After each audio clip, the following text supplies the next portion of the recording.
কিংবদন্তি নাট্য ব্যক্তিত্ব বাদল সরকার। ভারতীয় নাট্য জগতে তাঁর অবদান অনস্বীকার্য। তাঁরা বিভিন্ন কালজয়ী নাটকে আজও মুগ্ধ নাট্যপ্রেমীরা। বাংলা তথা ভারতীয় নাট্য জগতে তিনি নিয়ে এসেছিলেন অন্য এক জোয়ার। আর তাই তার পরবর্তী প্রজন্মের পরিচালকেরা বড় পর্দায় কাজের ক্ষেত্রেও তার উপর অগাধ আস্থা রাখতে শুরু করেছেন। এবার ফের সেলুলয়েডে বাদল সরকারের নাটক। চলতি বছরে কিংবদন্তি নাট্যকারের জন্ম শতবর্ষ। সেই উপলক্ষে তাঁরই কাজের হাত ধরে তাকে শ্রদ্ধা জানাতে চলেছেন পরিচালক শেখর দাস। বাদল সরকারের পাগলা ঘোড়াকে নিয়ে তিনি আসছেন রূপলী পর্দায়। নতুন ছবি নিয়ে পরিচালক বলেছেন এই কাজটা করার তার বহুদিনের ইচ্ছে। বাদল দা মেমোরি থেকে অনেক নাটক লিখেছেন, সিনেমার মেমোরিতে। উনি যখন ফ্রান্সে ছিলেন, ইংল্যান্ডে ছিলেন, বলতেন যে আমি আমেরিকান ল্যাঙ্গুয়েজ বাবা ইংরেজি বুঝি না, ফ্রেঞ্চ বুঝি না, শুধু মেমোরি থেকে নাটক লিখেছেন। এখন আমি যখন নাটক করতাম 10-15 বছর তখন করেছি, কিন্তু এখন তো নাটক করি না।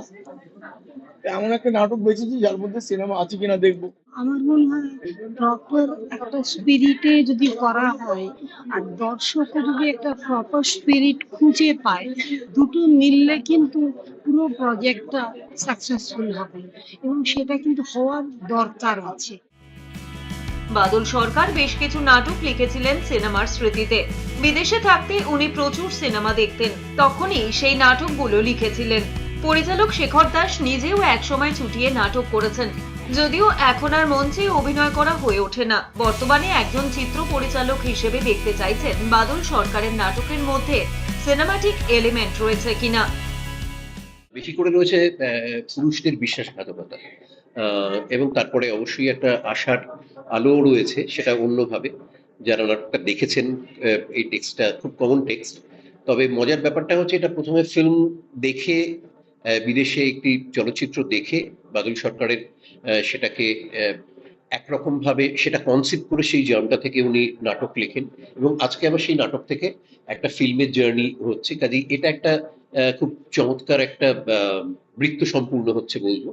বাদল সরকারের জীবন নিয়ে, তার কাজ নিয়ে আমি এবছরই একটি অন্য কাজের জন্য একটা গবেষণা, পড়াশোনা সবটাই চলছিল। হঠাৎ করেই শেখর দাসের কাছ থেকে ফোন আসে এবং আমার কাছে এটা একটা খুব বড় প্রাপ্তি। কারণ আমি যখন ছোট ছিলাম, বাবা কালের রাখালে শুটিং করতে যেত, আর বাড়ি এসে আমি স্টিল ফটোগ্রাফ দেখতাম, পরমদা রুদ্রদা মেকআপ করে শুটিং করছে। তো আমার কাছে সেটা একটা বৃত্ত সম্পূর্ণ হওয়া।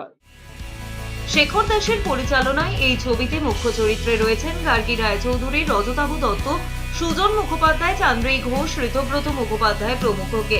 শোনা যাচ্ছে বাদল সরকারের নাটকে তৃপ্তি মিত্র এবং শাওলি মিত্রের অভিনয় করে আসা চরিত্রে এবার দেখা যাবে গার্গীকে। আমরা যারা অন্য ধরনের ছবি করি, তারা শেখরদা, অর্ঘদা, এদের আমরা ভক্ত। মানে এদের ভালো কাজ দেখে দেখে বড় হয়েছে। সেখানে শেখরদার কাজ করছি, কালের রাখাল দেখেছি, মোহনবনের সেরে দেখেছি, আর অর্ঘদার সাথে আমার কিছু কাজ করার অভিজ্ঞতা আছে। তো ন্যাচারালি আমার ঘরে ফেরার দাগ।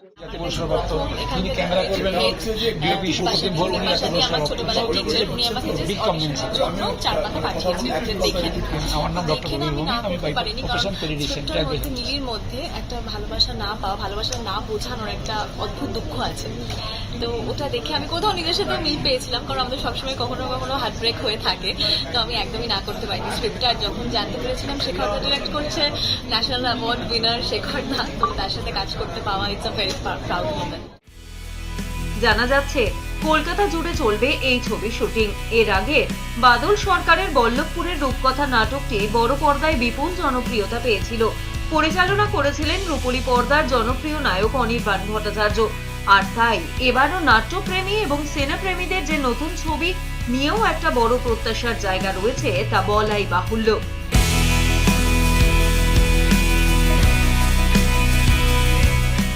অশোকের রিপোর্ট, এস নিউজ।